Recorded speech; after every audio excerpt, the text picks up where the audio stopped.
ezakawungezi kalero era nga bena basuubiza ntumbudde olunaku lwakutaano bannaffe abayisiraamu bayita jjuma ennaku z'omwezi ziri 4 omwezi ogw'omukaaga omwaka 2021 kansubire muli bulungi embalamusizaako mwenna buli omu gyasinzira okuwuliriza mwenna buli omu gyasinzira okuwuliriza nembebaza emirimu gye mukola okuba nti mwetuusako ekigulira amagala eddiba si byangu olw'embeera eriwo ne mugezezzaako okuba nti mwebeezaawo so eyakatuuka nawe kulamusizaako leero no tugenda kuyita mu bwangu ng'aloga mujjawe naye kyenjagala bategeeza bannaye programu yakyuseemu nabadde mbagambye nti olwegenda kubeera open roof eya open roof discussion naye wazzeewo embeera etali ya bulijjo n'ensalawo nti programu eno kangifuule full program mbawa amawulire kubanga nago tugeetaaga then ndaba olunaku lw'enkya tulabe kye tugenda okukola naye ng'olwaliro mujja kunsonyiwa temukuba ssimu legenda kubeera lunaku lwankya oba ku Sande mu bimuli mu Bulange Mmengo tulabe kye tunaakola ngenda kusooka mumanyi kye tugenda okukolawo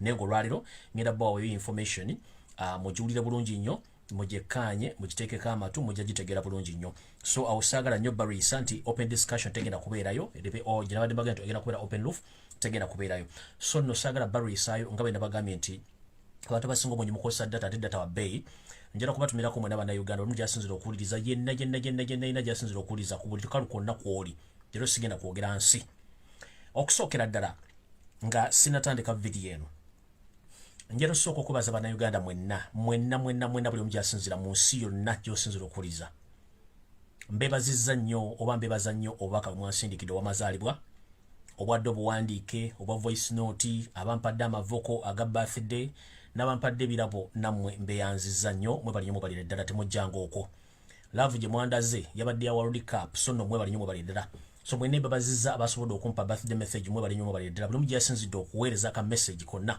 ate nange nentwala obuvunaanyizibwa buli muntu sekinnoomu ne muddamu ka message nga bwe yakampadde so kyadde ekitiibwa ky'amaanyi nnyo okunjagaliza amazaalibwa ag'emyaka 43 ekyobukulu so nno mbebazizza nnyo mwenna abampadde obubaka obwo naye nga bulijjo njagala okubaza abantu bano wammanga njagala okubaza bannabyabufuzi njagala okubaza public figures njagala okubaza ba MP abooluganda abakona b'emikwano bafollowers bange mwenna gye musinzira mu nsi yonna mikwano gyange bwe tukola omulimu gwe gumba bloggers mwenna njagala okubaza ba celebrities mu Uganda wepo ne baganda bange bannyinaze ne mikwano gyange baganda bange abalenzi mwenna abakikubira ku TikTok abakikubira ku Facebook abakikubira ku Twitter ne ku mitimbagano gyonna ne ku Instagram mwebali nnyo obubaka bwemwasindikidde yensonga lwaki mwenna mbebazizza buli omu mu kiti kye buli omu kyakikoledde abadde ku Facebook mbebazizza nnyo ba celebrities mu Uganda ne mu nsi yonna nga bannayuganda ba fellow bloggers bonna buli omu gyasinzira buli omu yampadde obubaka bw'amazaalibwa namwe mbebazizza ba followers bange mwenna mu nsi yonna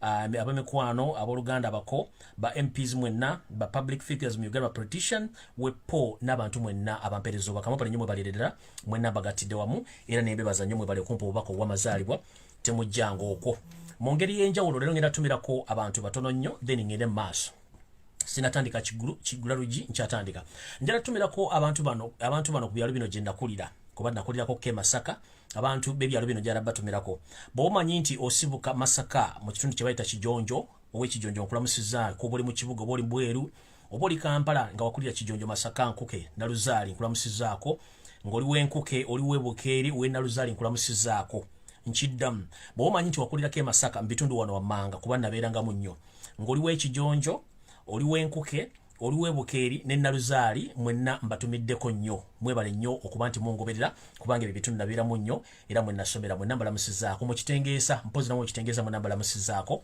mujje balako gye mutuusaako engalo nga nfundikira n'okutumira abantu ndyoke ntandika ekigula lugi njala tumirako muganda wange Wuma Lusali nkulamusizaako nnyo webale kubeera musajja mugumu ayagala ensi yo nkulamusizaako njala okulamusizaako ku mukyala gwe bayita Namayanja Joy mukyala Namayanja Joy nankulamusizaako webale kwagala nsi yo nankyukakyuka njala tumirako ku mukyala gwe bayita Hidaya Bint Elias nawe nkulamusizaako njala tumira ku muganda gwe bayita Master Lee wemanyi mu nsi mwoli oli South Africa ne muganda ge Philip Ganja wonna woli nkulamusizaako nga nawe oli South Africa so be bantu ab'enjawulo benjagadde otumirako olwaliro especially nga njagadde obatumirako mu ngeri ey'enjawulo Wuma Lusali mwannyinaze Namayanja Joy Hidaya Bint Elias nkutumiddeko Master Lee South Africa opo ne muganda wange Philip Ganja era nga nawe oli South Africa nkutumiddeko n'abantu be South Africa mwenna mbatumiddeko mujje baleko gye mutuusaako engalo Alright, kati nga mmaze okuzingazinga okutumira ku bantu abo njagala kutandika n'ekigula luggi very special. Njala tandika n'ekigula luggi ekiri very special. Nenga sinda tandika na kigula luggi njala tumira ku bannayuganda mwenna abawoomerwa akatundu kana ak'ekigula luggi mwebale kawoomerwa nakagoberera. Manya abantu ambasanga kiwedde ne banyiiga nenga munne munansonyiwa nange ekigula luggi abasinga obungi simenti mukyagala nnyo bwe mutyo abanyumira ekigula luggi mbatumiddeko. Nenga sinatandika kigula luggi kino njala muntagingire omumpembe Yosef tubasoma mutano wa Karekyezi muntagingire Jero Mwamba wa Jero Katumba wa Mara njagala abeere ku kigula luggi kino bakiwulire bulungi nnyo njoke ngere ku information jukira bagaye na information nyingi nnyo olwaleero. Nenga ekigula luggi kino olwaleero kye njagala otandika nakyo njagala Jero Katumba wa Mara akibeere bulungi nnyo akiwulire. Mu kigula luggi ky'olwaleero nga bwe mbategeezezza nti omusajja ono teyeekaza alina amukwatira bendeweera. Olwaleero nga bulijjo alabiseeko okwogerako eri eggwanga naye ng'ayogera mu kifo ekikyamu ky'atalina kubeeramu kubanga ffe tuwalonda Robert Kyagulanyi ssentamu gw'omukulembeze afuga bannayuganda so si ye. Mukulu Yosef tabasoma mutano wa Karekyezi wonna oli mu state house oba oli luddawa oli mu kifo kikyamu. That's why ne statement z'okola tezikwatagana. Oli mu .com era mwolina okwogerera ensonga eziyamba bannayuganda so si kubabulira history na biki ebyayita kubanga Uganda ensi enkulu ekusinga emyaka wadde wagyefuutiikako ate ng'oyise Windows nebyogera tebikyakkiriziganya n'amyaka gy'abantu. Abantu balindobawo information ate nga tolina gibwa kubanga emyaka gyo giri backdated ate nga wayiika Windows toteekeddwa kubeera mu bukulembeze obwo. Ffe twalonda Robert Kyagulanyi ssentamu ye mukulembeze waffe. Era mwendaba MP abaddeyo simeki kimuwuliddeyo kipya kubanga byonna ebibaddewo bibadde matankane engera yennyini baddayo bagamba kubanga yayiika Windows takyalina kyatugamba. Yoseriti bahabula otabayisoma mutano wa Karekyezi ovuddeyo n'okola ekigambo ekizibu nnyo n'ogamba bw'oti.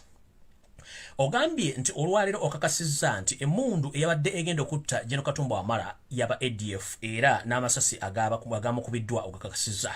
N'ogamba ye emmundu y'emu eyakuba omugenzi Joan Kagezi eyakuba Jeno Kiggundu yalibba wa eyita Mama Fina Sylvia Mukandoni bw'oyogedde bw'otyo. Njala kubagamba nti nze bannayuganda ekyandeta ku internet kano kubagula maaso na kubategeeza nti sezigenda maaso mu Uganda. Njala bategeeza Museveni kennyini mu Uganda bukyanga agiyingiramu yatandika okukola obuyinja bw'abayekera obuyitivu nga yabweterawo yabwesasulira ate yabuvunaana. Bw'akugamba nti emmundu eyakubye abantu bano ya Allied Democratic Forces ye tuyita ADF ono endanyini ADF yagifandinga okutuuka nakati nti n'omukulu waayo amulina eruzira ali ku special treatment omwami anyira gyobera nti alinganga ali ku resort beach Entebbe nti yerira byennyanja na chips na chicken. Omwami ono ali mu komera efusimaiti kubanga nategerako information nti omwami ono mu komera abeerayo misana naye ekiro yeeta yanagenda mu makaage ne ba ajati n'abalaba era emirimu agitambuza bulungi ne business zitambula bulungi nnyo. Oyo yeyita nti yali akulembera ekibinja kya ADF omwami ogubakwata Jaberi omukulu. Jukira bagamba Jaberi omukulu origino omuzannyo guno yali yaguvaamu dda ne baleeta ono Jaberi omukulu ow'ekicupulisaa zino ali gubaga nti ali mu komera okubaza nti ono musajja alimba nnyo kino kye tuyita backtracking. Yosef bahabula otamano wa Karekyezi okumanya alimba gyerabidde. Bw'ogamba nti ADF yeekuba abantu bano njagala kukuzaayokko nkujjukize mu kigula luggi ensonga esooka. ADF kibiina kya byabuyeekera kyeweeterawo gwe kennyini ng'okifacilitatinga. Alisira kwena gwe kennyini gwe wamweterawo neweeterawo Joseph Kony nga gwe omwetereddewo era n'oba facilitatinga nga bw'otta n'abantu ekyo saagala okirimbe. Omukulu akulira ADF Jamiro mukulu gw'omuyina eruzira naye ng'asiibayo busiibi ekirabeera ajatibi ng'akola emirimu gye ekyo nakyo njagala kikujjukiza. Gwe kennyini ozze otugamba nti nno olwaleero ovudde n'ogamba nti olwedde mwena emutuuse okunoonyereza ku ngeri gye badde basseemu Jeno Katumba wa Mara ekyo kikyamu. Njagala Jeno Katumba wa Mara obeere ku vidiyo eno kubanga wengenda okusemba okuteekako ladda era nkubula biki ebigenda okubeera kuba nagambye waliwo plan B ey'okuzikiriza. Kati Yoseriti bahabula otabani wa Karekyezi manyi oli mu ddiira awo mukyala wo Janet Kembabazi mutabani wo Muhoozi Kanyerugaba waliwo mukoddomi ne family ndawo eri aba SFC aba ISO n'abasemwemu n'abantu mu kuwandiika ebintu bino njagala mumpulirize bulungi. Saagala musule notice njala muwandiika ebintu bino kuba tukooye bannayuganda abakukunavu okufiira mu bintu by'ekisiru ne bwebuzabuza banga bafuka banaaba so nga ate mwe kennyini mumanye ekissa abantu bano. Tosobola kuŋŋamba Yoseti bahabula otabani wa Karekyezi ne batabani bwe babbi bandowe mufuge gwe mubwabba eggwanga nti otaddewo akakiiko akagenda okunoonyeza kuba ne bagenda okutta Jeno Katumba wa Mara ate nga akakiiko kwataddewo ke kaatula mu family meeting ne kasalo Jeno Katumba wa Mara attibwe ani gw'osiriwaza. Jeno Katumba wa Mara njagala oggula amaaso akabino okateeke ku ntebe amatu ogaggule owulirize ensonga zino.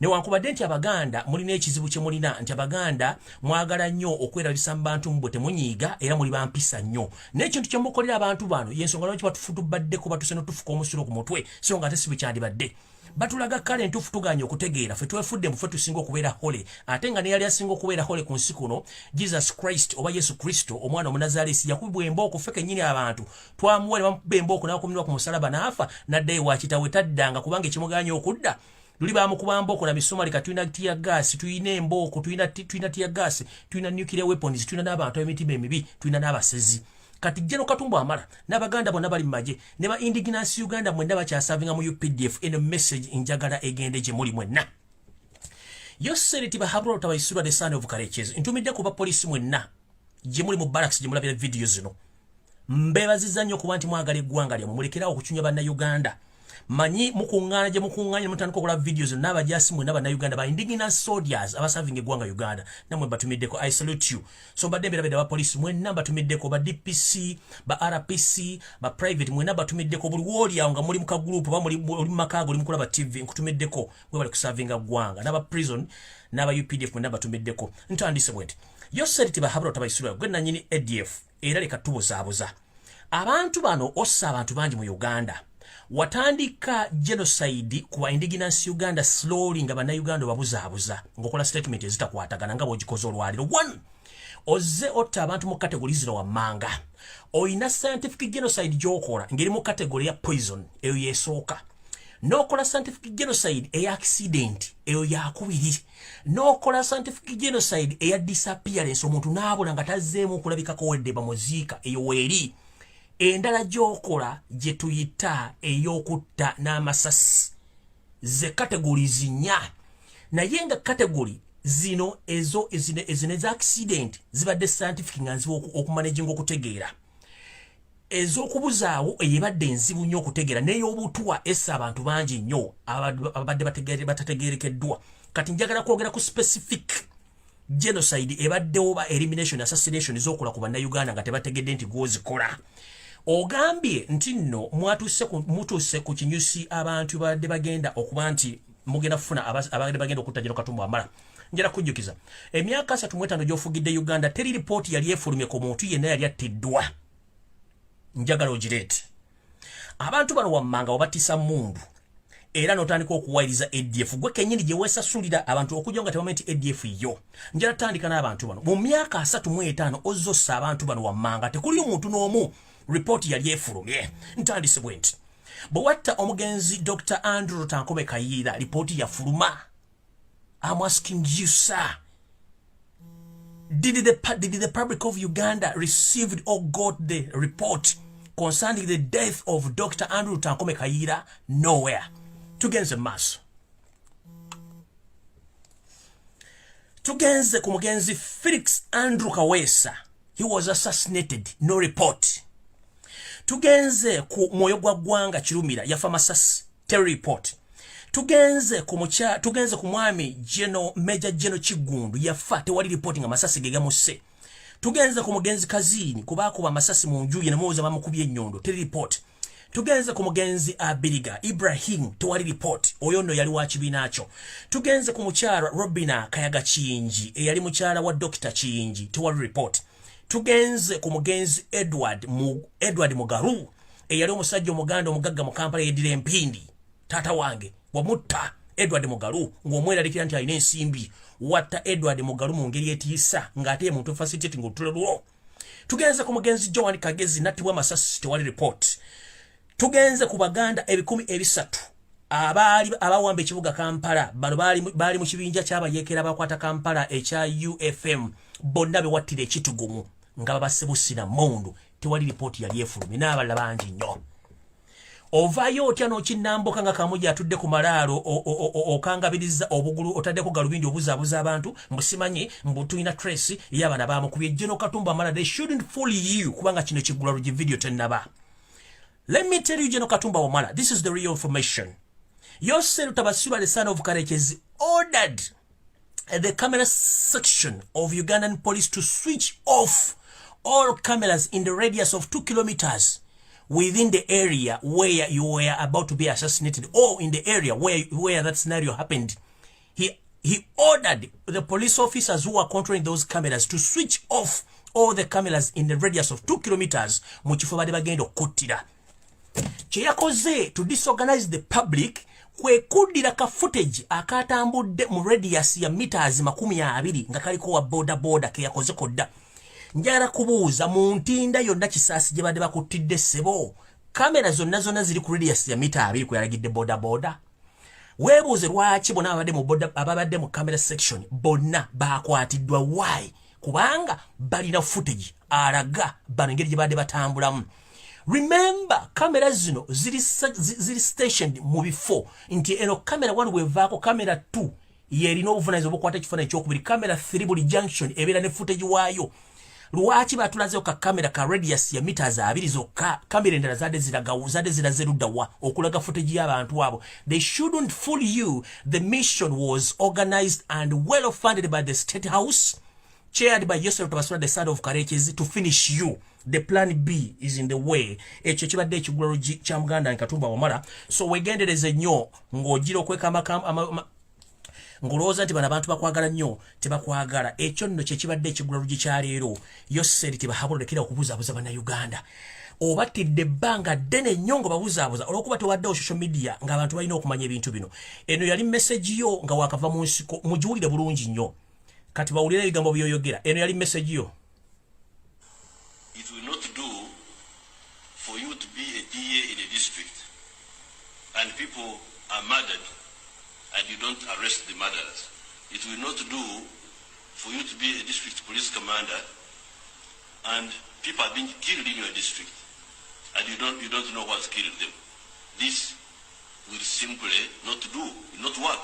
I will not accept it.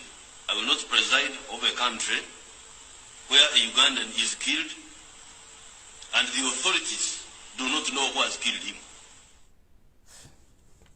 Oyo yali gwe Yoseti bahabula mutano waka nga tonnayika Windows. Abatamanyi Windows ye system laptop ba computer kwe tukola abamasimu.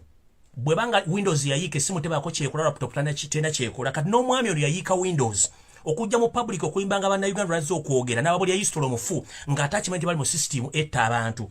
Kati video etandise ekigulalo gikiwedde, njala tandika ne video eno bulungi nnyo, ngitandika bulungi nnyo mulyoka mutegeere ekiri mu nsi. Oba maliriza ne Jeno Katumba amalondo lumu tulyoke tugende ku filimu endala. Ndowooza katandike ne Jeno Katumba wamala lumu tutandike ne filimu bulungi nnyo. Alright, Jeno Katumba wamala sigenda kulisaayo muganda ngo olw'ensonga nti obudde tulina butono nnyo ate abantu balindira information nnyingi nnyo. Mukama wange Yesu Kristo oba Jajja God fege tuyita jja mu lulimi olujamaika yakutaddeko akasubi okwongera okulaga abantu bodiringa nabo emitima gyabwe gy'omunda.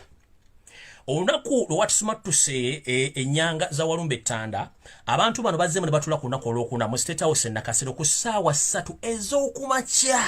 Nkiddamu bwasimatuse ennyanga za Walumbe Ttanda ewaffe gye nsibuka baddamu ne batuuza olukuŋŋaana olwa First Family byokka ku ssaawa 3 ez'okumakya lwaggwa ssaawa 6 ez'omutuntu. Abantu abali mu meeting eno mwalimu Yoseti bahabula Tabasira ntano wakale Kizimbanyo ndaba. Mwalimu Muhoozi Kanyirugaba, nze gwe mpita Muhoozi Kanyirupama mwali yali mu meeting eno. Mwabaddemu Jeno Salimu Sale kuno yavudde gye yabadde ggulu najja mu meeting eno. Mwabaddemu Genetic Kemba babazi yabadde mu meeting eno. Mwabaddemu ne Odrek Lwabogo mukoddemu wabadde mu meeting eno. Be bantu batano. Kiche bakuteeserezaako kye njagala owulire. N'ensi yonna public wawuliwali njagala mutegeere muleke kwebuzaabuza zange ebintu mbiwulira. Buli yensulira gwa nagamba togamba nti nze saakugamba teri TV teri radio station egenda bagamba bigambo bino mu Uganda nga bwe mbyogera.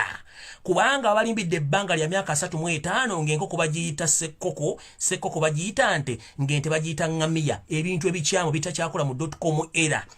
Njogera nti Z njogera nti Z agenda yetuge.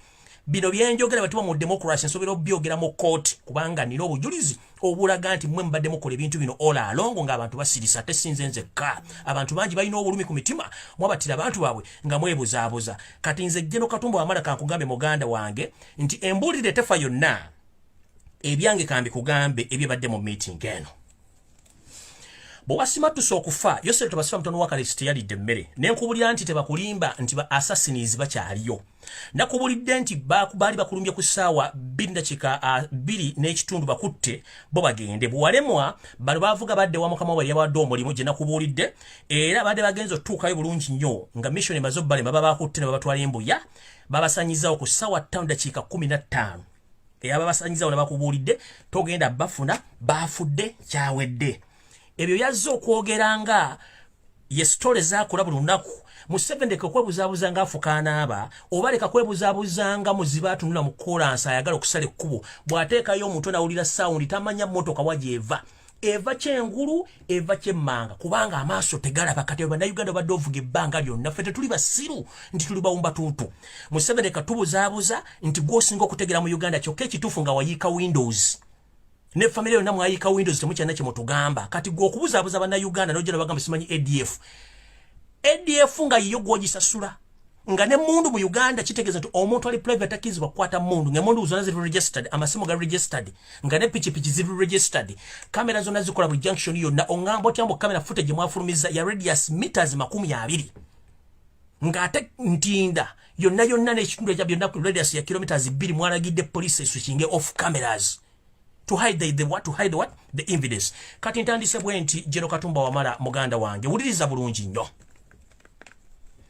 eno message nga bwe njogera mwenna indigenous Ugandans most especially those who are still serving in UPDF police prison take question about this information. It goes direct to Katumba Wamala but includes all the serving officers, the indigenous Ugandans. You are not safe. Intandise bwe nti mu meeting eno abampembe bano family kana akatwesibyeko akatawezadde bantu 30 abategeeramu oba kubanga tugamba nti essaawa ebeera ntuufu mu lunaku nti bwefanga yafiira ku ssaawa 7 era bwe zituuka ku ssaawa 7 mu lunaku olwennyini ebeekola naye bano bo baafiira ddala bano bonna bwe batudde mu meeting ino bakkiriziganyiza ku bintu bino wammanga era nga babikkiriziganyizako okusinziira ku pressure ne guilty conscious gye balina that for the first time ever in their history they have missed their target era kyabalumye nnyo nkubuulidde ababaddemu nkubuulidde ababikoze na biki but they are very very very disappointed that for the first time in their history they missed their target. So in this meeting which was organized on Sunday at 9 a.m. in the morning, the State House in Nakasero. The people who attended this meeting, they were as follows. Yoseti Bahabura, the son of Karechezi, Mohos Kanyugaba, Salim Sare, Janet Kembabas, Andrew Odrek Rabogo. Those are the people who attended that meeting. In that meeting, they agreed on the following issues towards you as Plan B, because Plan 1 or Plan A failed and you survived. Jeno Katumba Wamala, abasajja bakugambye bati. Bagambye bati nti gwe kennyini n'omukuumi wo bodyguard eyawonyeewo mulina okwanjula pasipoti zammwe eri ab'ebitongole ebyokwerinda nga n'obudde bukyali nkiddamu bakkiriziganyiza nti Jeno Katumba Wamala n'omukuumi wo mulina okwanjula pasipoti zammwe kuba ebitebe ebyokwerinda mu ggwanga muziweeyo kubanga tebakkiriza kufuluma ggwanga wonna we mulina okulaga balina okubanga tebakkiriza kufuluma ggwanga mulina okusaleninga pasipoti zammwe with immediate effect nkimanyi banze kikutegeezaako gye bujja ye item esooka ngenze ku item 2 mukulu Jeno Katumba Wamala bagenda kuteeka ku 24/7 surveillance. They are going to put you on 24 hours surveillance and they are going to monitor you and they are going to survey you through the following methods. Listen very carefully. Bagenda kukola bintu bino wammanga baagala kumanya kiki kyokola baani bw'oyogera nabo wa gy'ogenda okufuna eddagala essimu z'obadde tomanyi ez'ekyama already abavubuka badde otambula nabo ku mirundi egiwedde obulungi already bawaddeyo dda secret zo ez'ekyama eza contacts ziri tapped oba ziri wire tapped buli kyogera kyonna bajja kuba bakifuna so baagala kumanya wa gy'ogenda okufunira obujjanjabi baani bw'oyogera nabo na biki by'okola eyo enkola ey'okubiri enkola eyokusatu baagala kumanya bantu ki bw'oyogera nabo mu public mu magye ne wabweru w'eggwanga n'okwetoola eggwanga lyonna enkola ey'okuna tebagenda kuddamu kukkiriza kufuna kye tuyita airplay oba media yonna egenda okuhostinga to explain what happened. Kino basobola kikyusa ne bakukkiriza oyogere, but mu bintu byakkirizganyizaako ekko enamba nnya baagambye tebagenda kukkiriza media yonna kuddamu kukavalinga na kwogera bigambo byonna ebyabaddewo mu njege eno ey'okwagala okutta. Akatundu akokutaano, bonna kitole abantu bataano ba First Family bakkiriziganyiza nti General Katumba Wamala must be killed within the next 90 days from the day you survived the assassination plot. Do you copy, sir? The First Family agreed that General Katumba Wamala must be killed within the next 90 days. And they want to make sure that General Katumba Wamala, his history, and he's nowhere to be seen in Uganda, including your bodyguard, the one who survived the assassination. Hope you get this point loud and clear. Era mmanyi kuno kwoli. Tugenze katundu mbako mukaaga. Eno yenteekateeka gye bayinza okwagala okuttamu nga bwe bagiteeseteese mu bintu bino wammanga, era ye pulaani nga bweri engeri gye bagenda okufunamu basobole okuzikiriza mu nnaku zino 9 gy'emyezi 3. Enteekateeka eri bweti. Akatundu mbakasooka.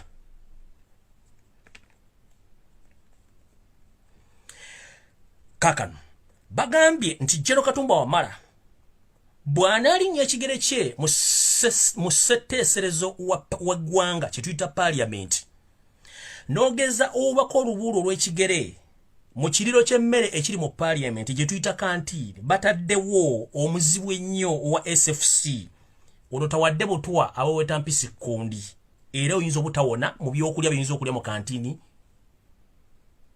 ya Parliament. Ke katundu mbakasooka. Tugenze katundu mbakokubiri.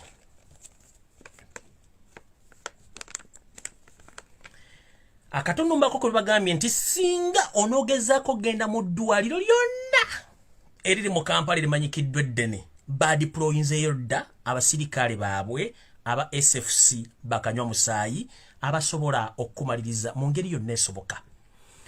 Jjukira nti General Katumba Wamala ennakasongola tebalimaayo mayuuni n'aba South Korea abaliyo tebasiika mberenge, bakola obuto okusinziira ku muntu gw'obaagala. Already wasustaininze injury bafunye blood sample yo, bagenda kukolera akatwa akali special nga basinzira ku blood type yo naki kyolina mu mubiri.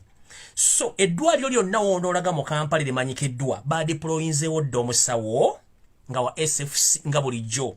Mukimanyi bulungi nnyo nti badikiteeta babeera ne buli sekita omuntu gwe basobola okuba nga bateekawo obukokolero mu mulimu guno. So kitegerekirwa nti amasomero agasinga omungi mu Kampala gonna amanene baataddemu badde aba agenti baabwe basobola okamafraginga bulungi nnyo okwefuula nti basawo ate nga balina ne kaadi ezisobola okuba nti zijjanja malwaliro nga ne department oba bannannyini malwaliro gala bagakulira ba head of departments bamanyi ku lukwe luno olw'okuba nti bagenda kukumaliriza singa kanaakutanda n'ogenda mu ddwaliro lyono n'eddene. Akatundu akokusatu, mu nteekateeka empya eriwo mu maka go gy'onooba osuze gwonna kuba simanyi maka g'olina, balina ekintu kye bateeseteese ku kino bagambye bati bagenda kufunayo emmotoka ganyegenya enkadde bagiteeka okumpi ne woofulumira mu maka go ku lunaku lwe basazeewo okutta.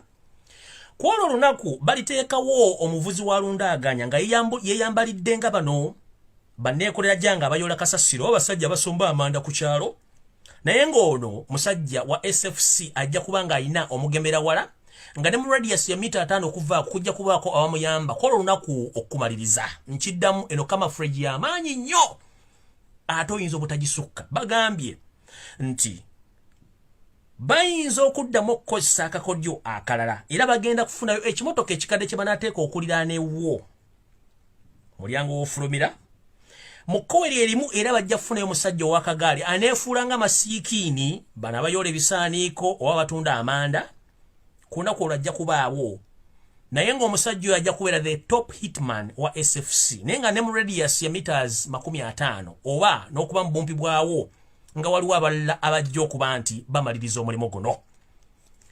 Akatundu akookuna kagambye bwe kati bakimanyi nti oli mukwano gw'abangi omuli ab'amagye, abasomesa, abasawo, bannaddiini mwe muli ne bapasita mu Kampala. Bakimanyi nti Jeno Katumba Amala oyina omusumba omu gw'osinga okukolaga naye era omwagala nnyo mwogera naye. Njagala kubuulira nga nenna bugisimufungize omusumba ono toddamu mwettanira wadde omugendako wadde ogenda mu kyaki yonna Katonda nga bwe yafugizaako eddusu essabiro gye tuyita kereziya oba kyaki oba omuzikiti buli w'otuula Katonda akusangawo. Mukama wange nkusaba osabirenga mu njuyo ne maama waffe akusange waawo musabire awo. Buli pasita yenna gw'obadde olinako naye enkolagana nga mwogera omu ku bapasita be weesiga mikwano gy'onfanfe yaweereddwa akawumbi kamu ak'essiringi za Uganda okuba nti yeetabye mu lukwe olwa pulaani B ey'okumaliriza. Bw'anaaba takikoze ne bategeerewo omulala gy'ogenze era kintu kye kimu ekyo nakyo kitegeere. Tugenze Katunumba akokutaano. Mu Katunumba akokutaano bagambye bati nti omukuumi wo kaawonawo eyawonyeewo mutegeeze bambi nti naye bakyamutambulirako nti era bano bagenda mulagira agende afune okugemebwa kw'ekyo agende akobererwe ekirwadde ekya COVID-19 mu buwaze naye tajja kuvaayo. Bw'anaaba yeebuzaabuza ng'afuka anaaba bagenda mukyusa gy'akolera bamutwale gye banaamutwala eyo gy'ajja okusinkana bajjajjaabe gye bali ennyindo gye zirembekera mukoka. So bodyguard weebereremu ng'obudde bukyali. Mu nfundikira drone yaŋŋambye nkugamba ebigambo bino wammanga. Yaŋŋambye okusinziira ku nnaku ze bakuwadde ziyinza okweyongeramu oba okusigalamu ezo kubanga bano bagamba nti baagala bakutte kubanga bategedde nti gwe bategedde nti wategedde nti bo bennyini bebadde balina okutta. Okusinziira nti buli muntu yeenenya ate okusinziira nti wali ayagaliza munne kufa kubanga ffenna lyekkubo limu litukwata. Jeno Katumba Wamala drone eŋŋambye nkugambe bwe nti bwe kiba kisoboka osobola okugendako mu embasi yonna ekuli okumpi n'osaba obuddamu n'osobola okufuna ofuluma eggwanga ng'obudde bukyali kuba muganda ng'obudde bukuweddeko. Omusoto omulumeko bw'oba ogumanyi ng'egyo obadde mu jjangu okumala ebbanga ddene omanyi kyekitegeeza. Kino kituzaawa ne bantegeeza nkutegeeze nti kyusa ku makubo g'oyitiramu naddala ng'ofuluma mu geeti oba wankaaki ennene at least kyusa mu geeti mw'oyitira sina kindi drone eŋŋambe nkugambe nti mukama wange kyusa mu budde bw'otambulira. Bw'obadde ofuluma ssaawa za matiritiri ku makya ssaawa nga 2 okutuuka ku 3 lwakiri fuluma ku 5 ate bw'oba okomawo okome ku mulimu ng'okomawo lwakiri ssaawa mu ssaawa 10 olyokoddewo nga ensi ekula bulungi nnyo. Awo oyinza okuba nga wootaakirizaako dowuni bye ŋŋambe nkugambe. Dowuni ne ŋŋamba bw'eti nkutegeeze nti wabadde mu bulumi bwa njawulo nnyo ng'osiibula omwana wepo nga naawe olaga obuvumu. Baŋŋambye ng'omujaasi omutendeke eyazirwanako mu myaka egiwera 40 n'ogenda ku training eziri basic. Baŋŋambye nkutegeeze nti mu kuziikako kwennyini walabye omumpembe CDF David Mohoz facial expression ye ne body expression ye ng'ekulaga greatness ey'ekika ekya waggulu. Jeno olina kye tuyita experience mu kutunulira omuntu. Tunuulira omwami oyo kubanga bwe badde bakuttidde emmotoka zonna ezaakuyiseeko zonna zaabadde za state nga ziri staged to confirm whether you are dead or not. Although bakyusiza number plate ng'eziriko za nsi ndala n'emmotoka zonna ezadde ziyitaawo zaabadde ziri well organized and planned okonfirming nti ofudde. Era n'abamagye ab'amaanyi abasinga obungi bonna be badde bayita mu mmotoka ezo nga ziri tinted gwe nga tomanyi soka webuze Jeno. Of all Ugandans who have been knowing you for quite a period of time, how dare you, or it took you almost 1 hour to be rescued to leave that place. Nge moto kabagira bajimanyi tu woberaawo bakulabe bwe Katumba Wamala waliwo akavuyo omuntu good Samaritan asobola okuyimirira n'agamba oh wait a minute ono si Katumba Wamala wait a minute kye kibaddewo kubanga tukimanyi nga bulijjo nti omuntu bw'afuna akabenje emmotoka ze zimugjawo bazira kisa lwaki tewabadde emmotoka yonna ezaakuyiseeko yasobodde kuyimirira ask yourself why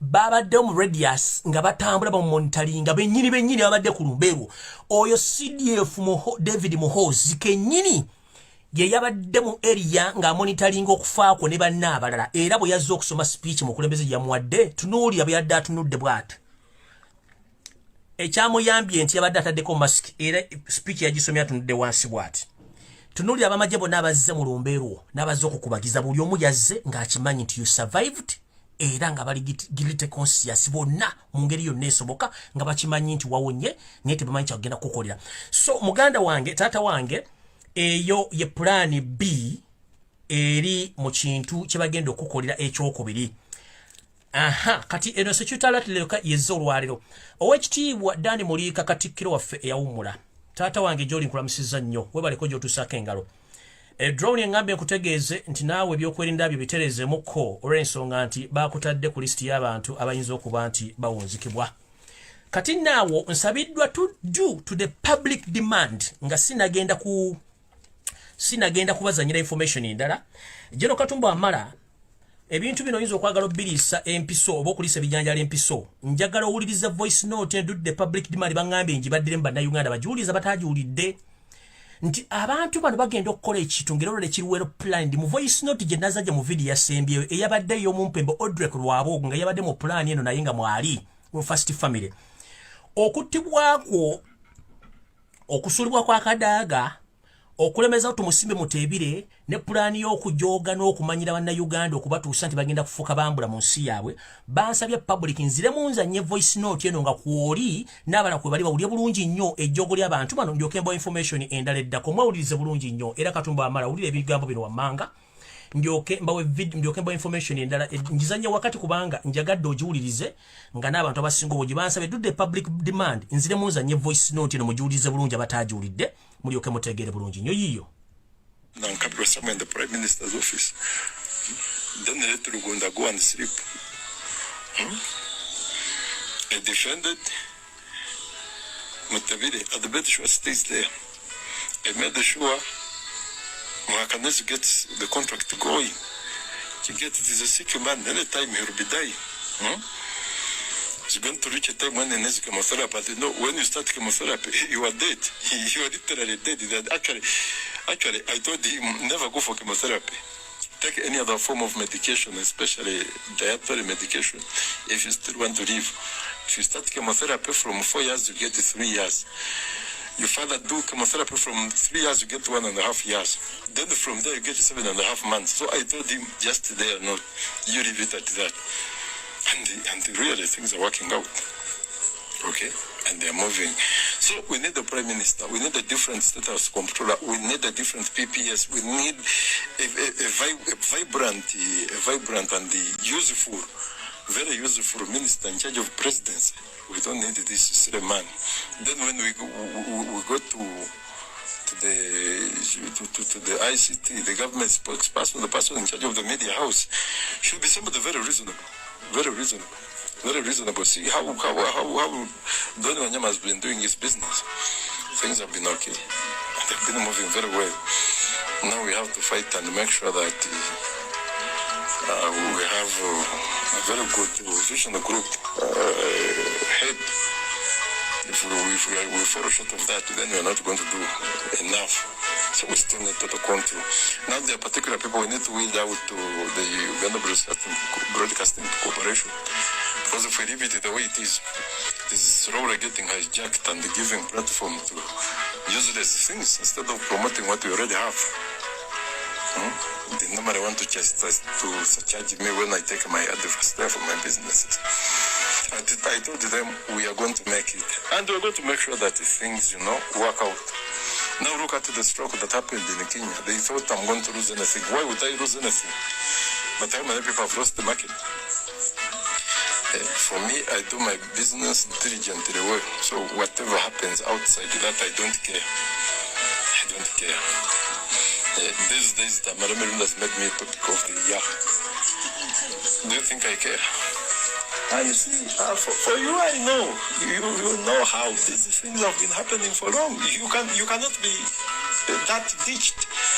But just somebody who goes yapping. And moreover, on these useless radios, you got to these useless radios and televisions, which have no audience literally, and you bash me there, it is okay. It is okay, I don't care. I don't hold any public office that I'm going to be convicted, I'm going to be blamed by anyone, that the IGG is going to summon me, Parliament is going to summon me, I will control, and anybody who proves to be very stubborn, I'm going to hand all of them. We need a different speaker, a different deputy speaker. That's what I need to take over. If Ruth fails on her job, I have so many people who can do the job.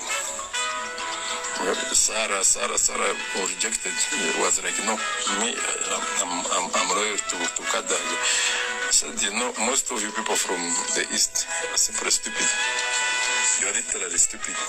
And you prefer to work with the Northerners and the Westerners than all the rest. They do some good work. So we need the URA as well. We need the minister, the fresh minister for transport. You see, Katumba Amara is becoming very powerful and is being observed and respected by the army. Something I'm lacking. We need to bring him down completely. We need to create a war with the Mosai's girl, with Kajina. That fight is going to have him kicked out. Let him go back to general services. Let him get a different ministry. He doesn't deserve to go into works. Let him start some silly things out there. So now the whole thing, you see, when you look at operational evaluation, look at this young man called Ham. He wanted to start a project that would humiliate. That would humiliate General. Sorry. How could such a thing happen really? For you start an agro-processing plant. So the rest of the world will be asking now, Operation Wealth Creation has been here for long, getting about $500 or $600 million every year, and we don't have an agro-processing plant. That would be humiliation on the big bro. It's the first family. It is something we could not accept. We need to fight this man completely, and we throw him off the radar. Let him go down there and start, we make him a tabloid man, but let him not feature. Seriously, he's still too young to be so successful. Too young. The man is not yet 40. For us, we started seeing some real money when we had almost clocked 40. But now this man has an empire from, I think he started building this empire when he was around 24, 23. There. How lucky should the Muganda be? After spending 35 years in the power, 100%, 99% of the power should be from one region. The wealth should be from one region. The rest should be either puppets or employees. And at the best, they would better be slaves. That is the new Uganda we need. We need a dynasty, a very serious dynasty. I know His Excellency doesn't like these things, these ideologies. He doesn't want these ideologies, but I'm not alone with such an ideology. We are going to seize education and health completely. We become part of it. Then we end up in agriculture. And the Premier's office, we control the refugees and all of those. Then we extend beyond all boundaries and make sure that we are the people in charge of each and every aspect. Then we go to the private enterprises. Uganda are very sharp people. They're very good businessmen. They can survive even with the smallest amount of money. Awo mujiwulidde bulungi voice note due to the public demand banga manjiddemu. Buli kyonna kye nali njogedde mu video zange olukunkumuli eziri ku YouTube enembwa etunda ebiwoowolo by'abantu amawogwe g'abantu ensigo emitima byonna ebimayi biri ku lupapula bakubulidde buli kimu bani bagenda okutta bani bagenda okujjawo bani batayagala kubeerawo mirimu ki gye bagenda okuyingira mu health sector agriculture public buli kimu bagenda kiyingiramu bakikole kubanga balina buli obusobozi ne bagamba baagala abantu bonna basigadde banga basavanti baabwe ekyo kiba kiwedde kati kangende ku information endala ekyo nkimaliriza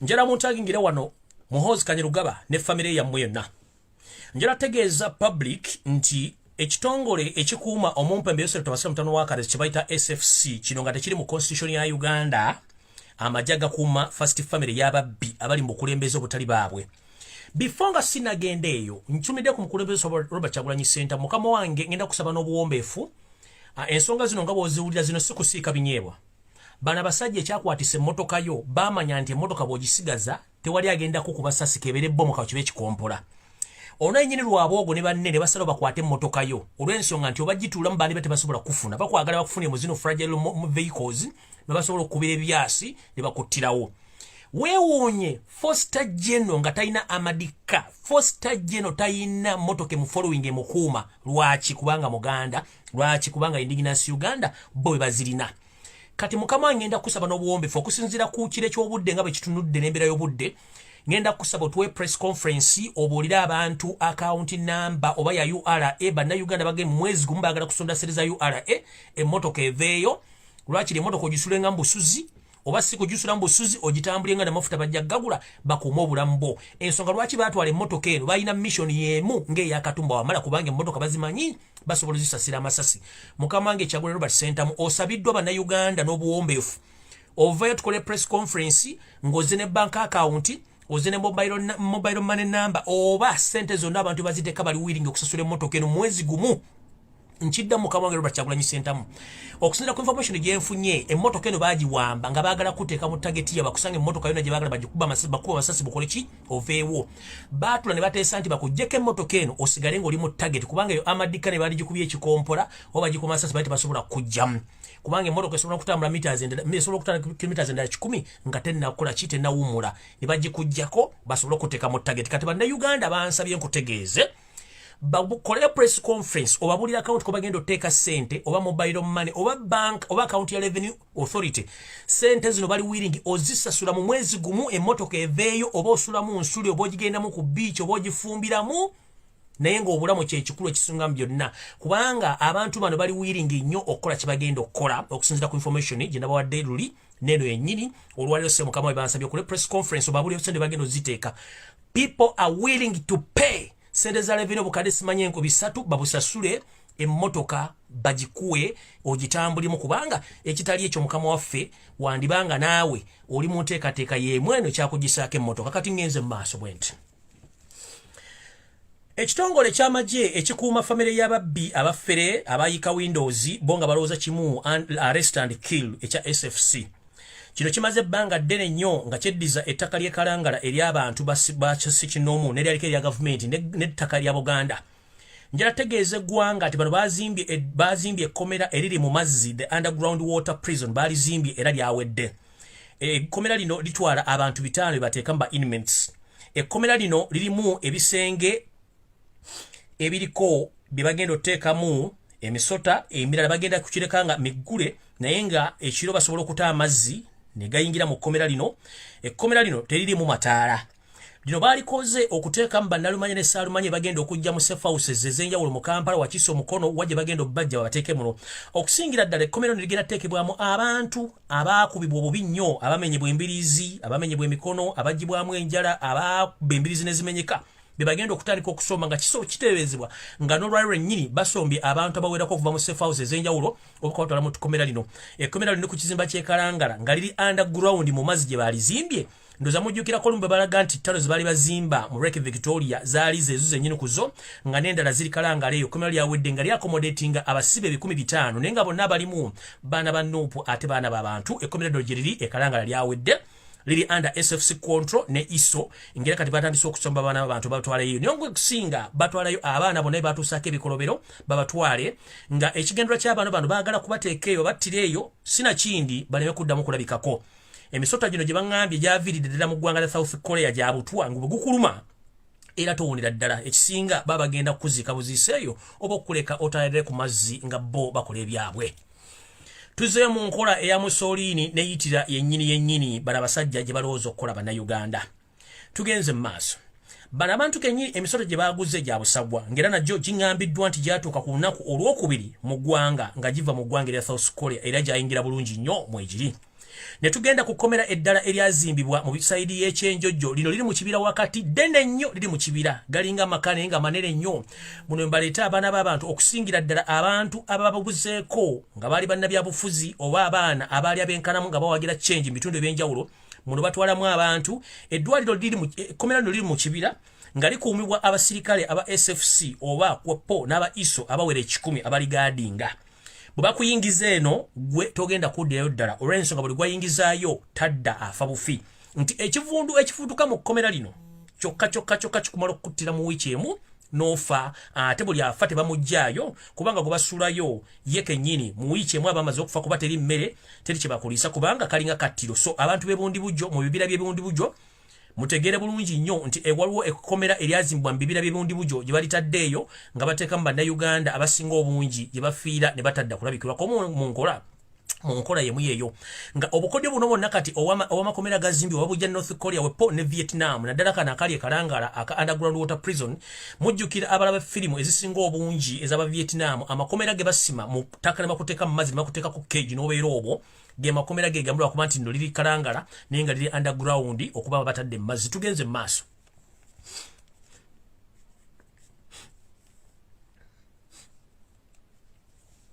so ono gwe batwala mu kkomera lino ery'ekyenjojjo tosobola kufunayo kyakulya wadde ekyokunywa era nga lino lyo lisobola okukuttira mu nnaku 7 zokka ng'ofudde kivundu eky'abaana bokka oba abantu abaasibwa mu makomera bano abateekebwayo nga bagenda kuba battibwa mu ngeri yennyini abantu bano bakola ebintu bino gy'obeera nti bo ku nsi bagenda kuwangaalako emirundi egisinga obungi ekirala njagala kubikiira bannayuganda era mbikire ne paliamenti ya Uganda nti ensimbi ze muyisa ne muziteeka mu State House zimanyi zikola mirimu ki kino nno y'ensonga lwaki mbagamba eggwanga Uganda eyalikolimira oba eyaliroga embogo tannazissa ate ali ku mutugunda waggulu akyatukunamidde olw'ensonga nti atulengera njagala bagamba nti sente zonna eziwoba State House mbu simanyi za State House ebitundu 7 ku buli 100 essente zino eziwoba Yosef Tabasula mutano wa Karekezi mbu za State House ebitundu 7 ze sente ezikozesebwa omumpembe okuziwoba agenti be okugula ettaka lyonna erya Buganda nkiddamu sente zonna eziri mu classified budget sente zonna eza budget ze basoma ne budget ze bongera kusaba nga basabye sente zibaweddeko zikozesebwa mu kugula ettaka lya Buganda lyonna era nga wetwogerera omumpembe Yosef Tabasula mutano wa Karekezi alina ebitundu 65 ku buli 100 ku ttaka lyonna erisangibwa mu Buganda akiwakanamu genda okoleko save nkiddamu bukyanga Yosef Tabasula mutano wa Karekezi ajja mu buyinza bwe batandika omuyisiza ssente ezijja mu parliament ezijja mu State House ezitaliko mbalirira zino ssente ebitundu 7 ku buli 100 ze zigula ettaka lya Buganda nga ssente zino baziyisa mu babloka ba Museveni abamu nga Baganda abala Banyarwanda ne kumanya agakola emirimu gino kuliko omusajja gwe bayita Kalangwa owekayunga kuliko abamaje abasinga obungi Abanyarwanda abali mu mulanka z'abajeno ne ba major abagenda bagoba abantu ku mataka essente ze zimu ziweebwa abayindi bamusiga nsimbi okuba abantu ku mataka essente ze zimu ziweebwa abantu ba NRM bonna abenkana mu Buganda okuba abantu ku mataka essente ze zimu ziweebwa abapoliisi abanene okukola ekintu kyekimu nga beefudde nti bananyini mataka gano nga bagaguze kumbe ebyapa bisigala wa Yosef Tabasula mutano wa Karekezi mutano wa Karekezi ngeri ebyapa byonna birina muno mwe mwalina okutwala amasiro g'ekasubi mwe mwalina okugula olubiri luno kubanga nabagamba Baganda buli muntu yenna yeebuzabuzanga afukana matutegeera nsonga zino n'olubiri Yosef Tabasula mutano wa Karekezi yalugula ng'ayita mu mumpembe Agakane ayina obwakabaka obutalina obusibuka nga bwetola ensi yonna nga bulina ebyobugagga bingi mu bantu abalala abatwala ensimbi zino okugula amataka n'okuzimba akeedi mu Kampala ze ssente za State House zino zibateeka mu budget eyo. Abagagga mbanyi sigenda boogerako abalina amataka mu Buganda nga buli kitundu kya Kampala ayinawo ettaka. Wano we mbagambira nti yensonga lwaki Yoseri Tibahabulwa mutabani wa Karekezi alwana nnyo okutwala ekibuga Kampala ng'akizza mu bukulembeze obubwe basobole okizingako lumu. Bano abasajja ebitundu 8 ebizimbe biri mu Kampala ebizimbiddwa ebipya n'ebikadde byagulibwa bigiriddwa ku ssente za State House zonna eziyitibwa mu Parliament nga temanyi kyezikola. Njala babuza ekibuuzo kimbamemba Parliament. State House ne First Family erimu abantu tebawera 10.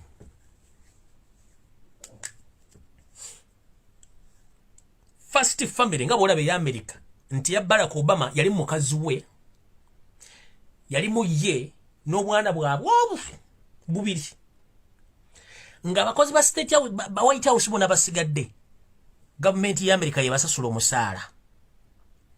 Kati nkikuvugidde nkizize Uganda kuba kiri nkuwadde kyakulabirako nti Obama yalina abaana babiri mukazi we naye nga balina ssente bafuna entonotono. Kati naye kikuvugira naye nkikuleetera mu State House Nakasero ewali ababbi bano kye tuyita First Family ye Genetic Embabazi abaana be basatu mpozi nono Muhoozi Kanyirupama ne Museveni be bantu aba abantu bano ku buwumbi n'obuwumbi ssente ze babadde bawa bali essuwaani mmeka olunaku. Museveni ayambala empale mmeka andawe ya mmeka era abinywa ebikopo bya caayi bimeka era state lodge ezo zonna eziri mu Uganda zonna zikola mulimu ki bwe tuba nga twagala costing bwe tuba twagala okukendeeza ku nsaasaanya ya gavumenti. State lodge ezo zonna mu Uganda zikola mulimu ki? Museveni azisulamu.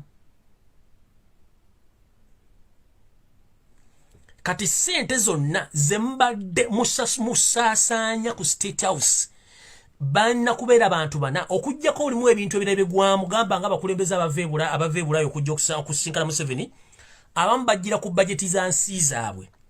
Susuubira nti wali omukulembeze asobola okuva mu ggwanga lye najja nga agenda sula mu bbanga bajja bayina already accountability yaabwe.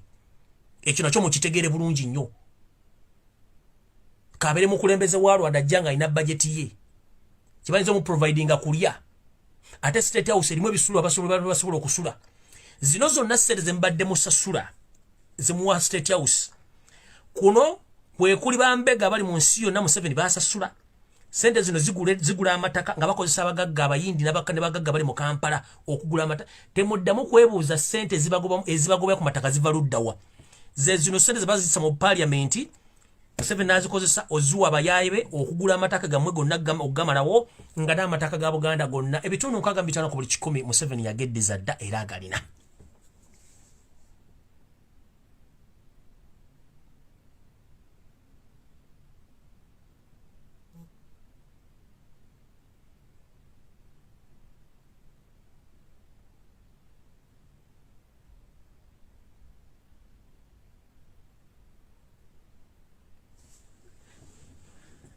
Ekigendo bamala enviri ku mutwe era muzikwate mulowooze nti ziriiko kyekino wano wammanga.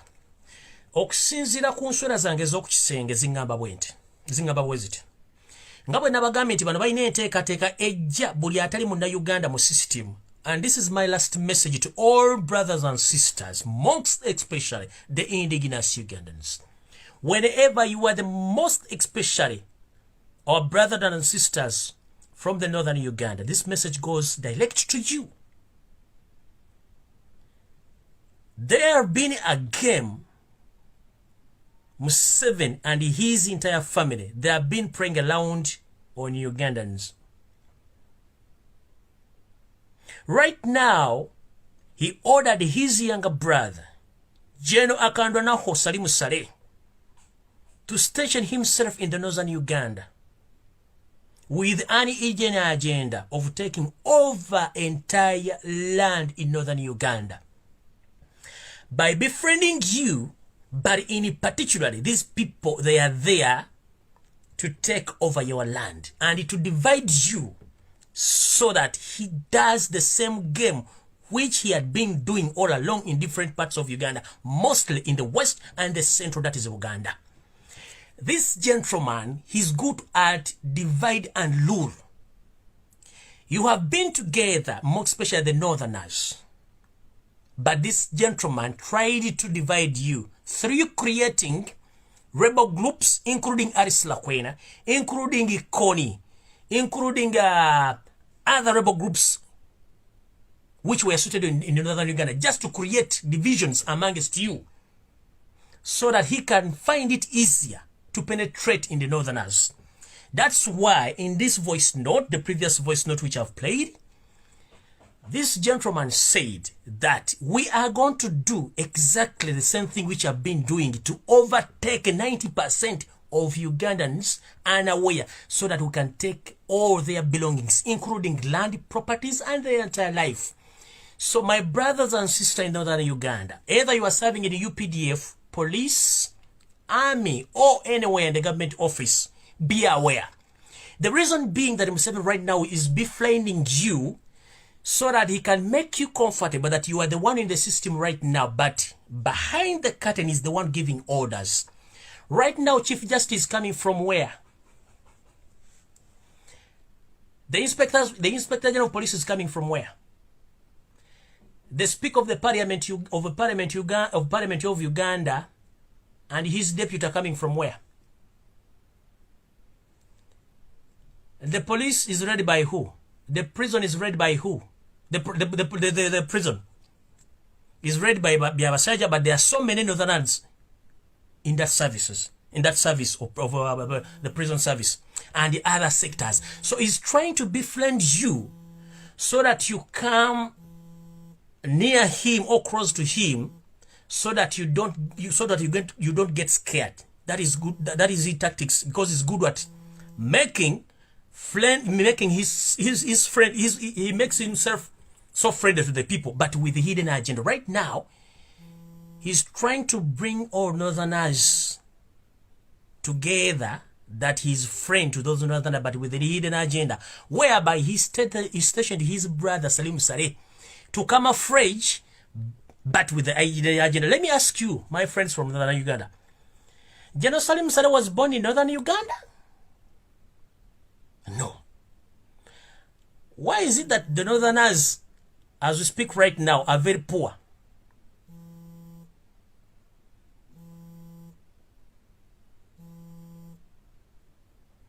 Northerners, you were good in military and government management. What happened?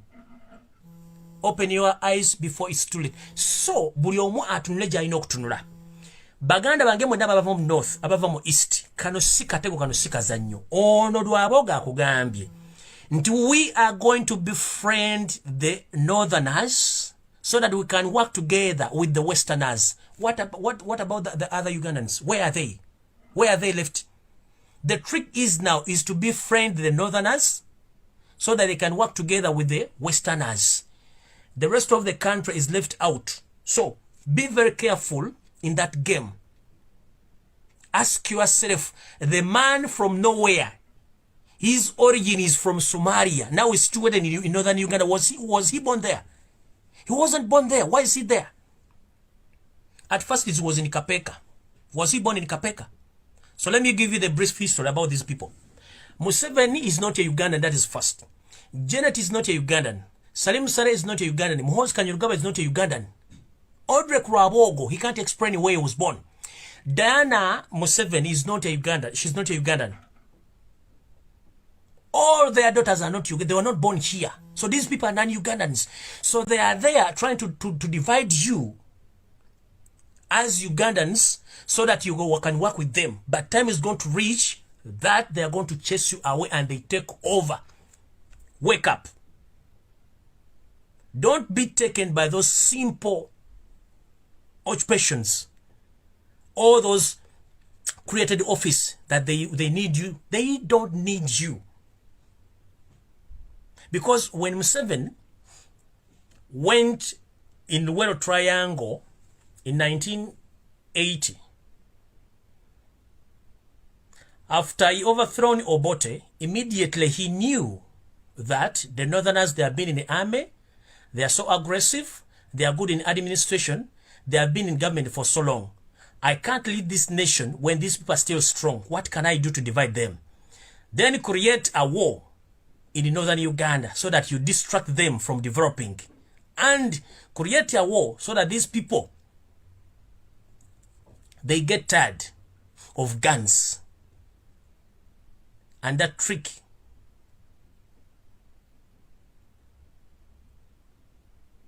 was organized and well planned and was successfully managed by Museveni up to now. Because he knew that he can't manage Baganda, he can't manage the Northerners. You have been in the army, police, and in the government. Remember, Milton Obote, General Tito Okello Lutwa, Idi Amin Dada, and other people have been governing that nation some time back. They are very powerful people. Where are they right now? Oh, they were killed. Some died in exile. So as we speak right now, he's doing the same trick. He's tricking you to befriend you, but with the hidden agenda. Please wake up.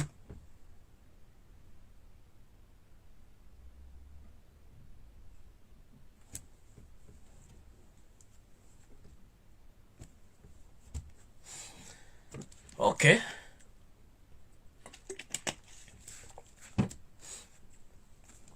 Sigenda baluwisaawo okujjako bagamba nti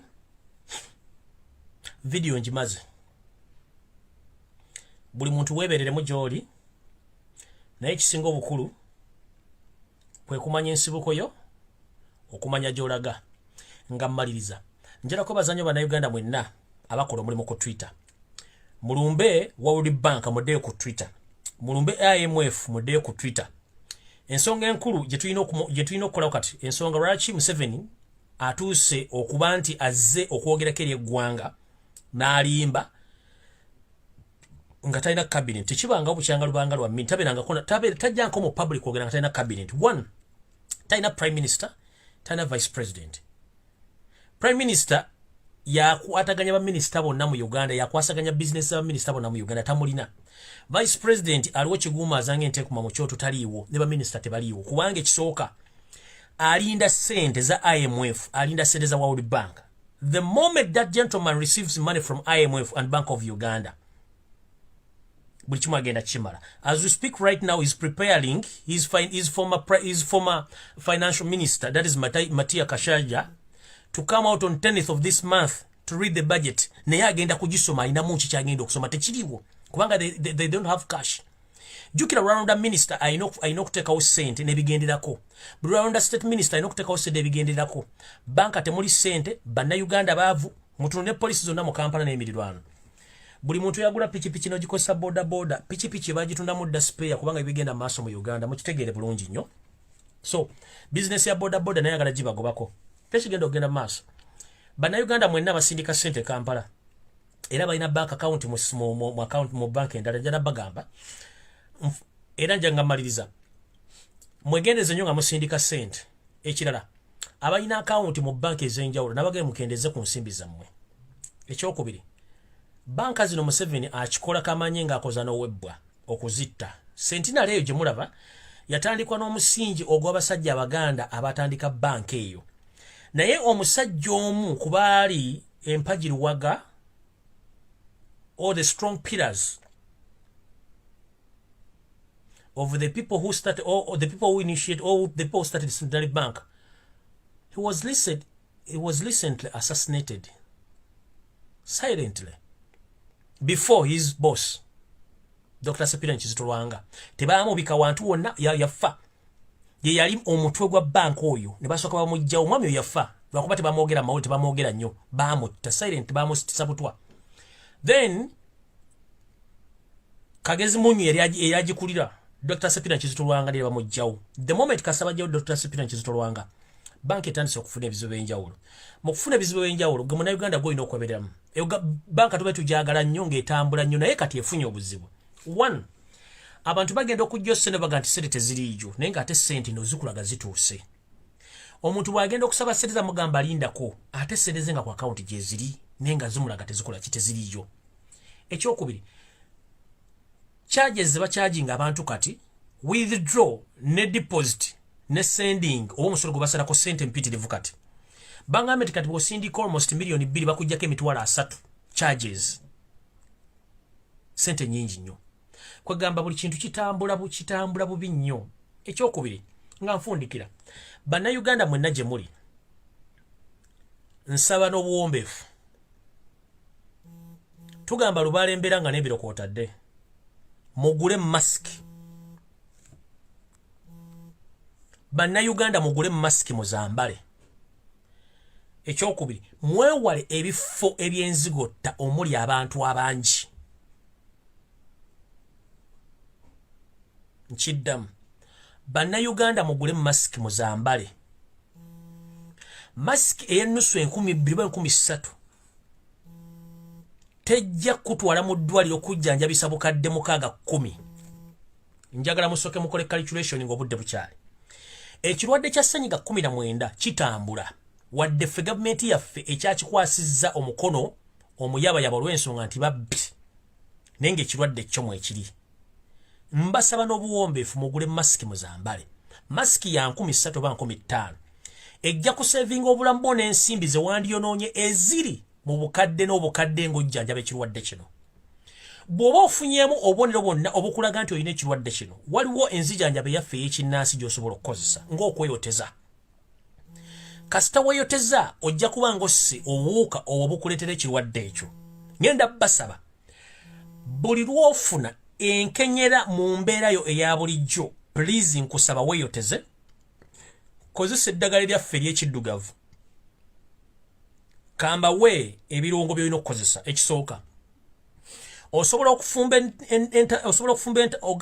okugatta entangawuzi n'ogattamu katungulu ccumu n'ogattamu enniimu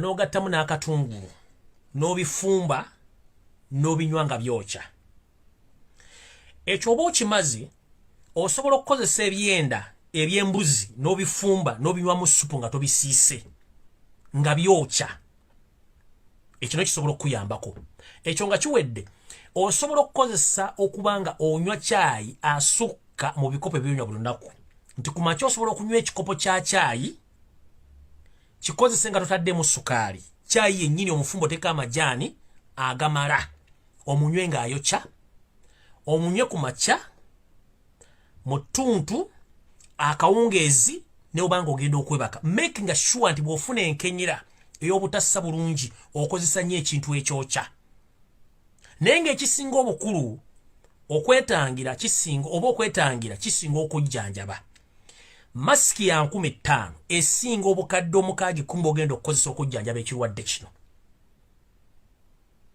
nkiddamu masiki ya 5,000 esinga okwejjanjabisa miliyoni 6 sinakindi okulembalemba ogenda ekaganga ekituufu ekirwadde weekiri naye gavumenti etufuga y'abamafiya tebajja tufaako tugenda kufanga ebinyira nvudde olwalo bagamba bannayuganda njagala temwesulayo gwa naggamba masiki ya 5,000 mwewala ebifo ebirimu abantu abangi nga toyambadde masiki mwewala okukwatakwata ewantu ekyokubiri mukozese enkola eyateekebwawo gamba ng'ey'okutambula ne sanitayiza tomala gakwata wantu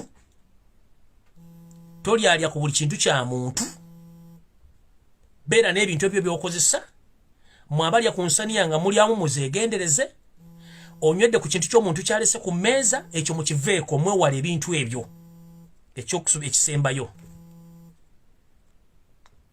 ensonga esembayo yino oli wa ddembe ogenda okufuna ky'olina okufuna naye oli wa ddembe okwekengera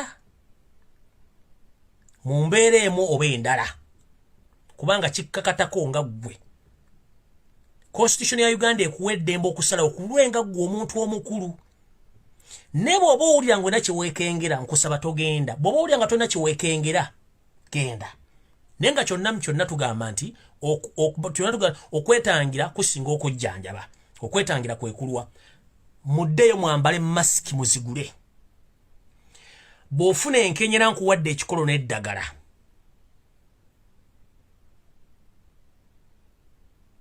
kiddamu bw'ofuna enkenyera nkuwadde ekikolo n'eddagala obiwulidde bulungi nnyo ekirwadde kino tekisembera kintu kyonna kyokya munywe kyayayokya sukka mu bikopo byonywa ku makya nywa kyayayokya ne bw'otateekamu sukaali naye ng'ayokya mutuntu akawungeezi n'ekirungo ogenda okwebaka okweyoteza kintu kikulu nnyo okweyoteza kwekulu waba kye tuyita steaming kwate bensani yo mw'onaabira fumba amazzi go nga gookya bulungi nnyo teekamu ka china robe oba teekamu kya pambalasi awere bulungi nnyo muli bw'omala omuteekamu kwate ettawulo yo bulungi nnyo oba essuuka ojeebuutikire bulungi nnyo ng'omutwe ogutadde mu bbaafu muli obeeremu eddakiika ezitasukka 10 teweebikkula kikole ku makya mu ttuntu n'akawungezi ng'ogenda okwebaka kye tuyita steaming oba okweyoteza ojja kuwulira ng'ozze butonga n'ennyindo ne buli kimu kisumulukuse bulungi kye tuyita steaming eyo y'enkola eyaffe ey'ekiddugavu etali ya kizungu kubanga okweyoteza kya butonde ate kikola bulungi nnyo ekyo bwe kiba kikulemye okukola then ogenda kuwanga tonkuwadde amagezi agasinga obungi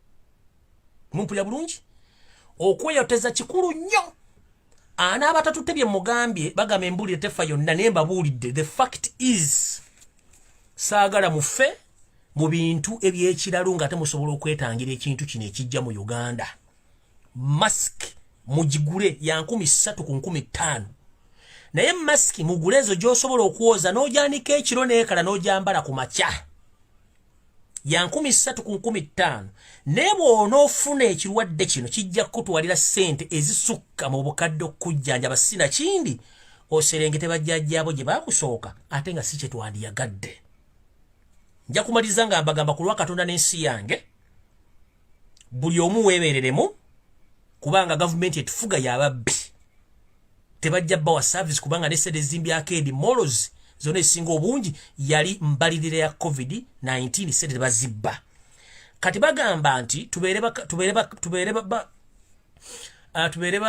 tubeere bagezigezi ng'obwana bw'omusota bakava mu kisunku kalumirawo ekyo mukitegedde bulungi naddala bannaffe abali mu nsi ezisinga obungi n'abali mu Uganda ewaka mufune mask mugikole bulungi naye okweyoteza n'okunywa supu w'ebyenda by'embuzi nga tomusiise ng'ayokya ebirungo by'eddagala embawadde likola bulungi nnyo mumpulya bulungi ekyo bwe kiba kiganye ng'enkola gye nkugambye okikola 7 days a week naye nga era wotaddeko mask bw'owulira nga enkenyera ekyalimu osobola okgenda okulaba omusawo n'akubulira ki ekiddako naye nga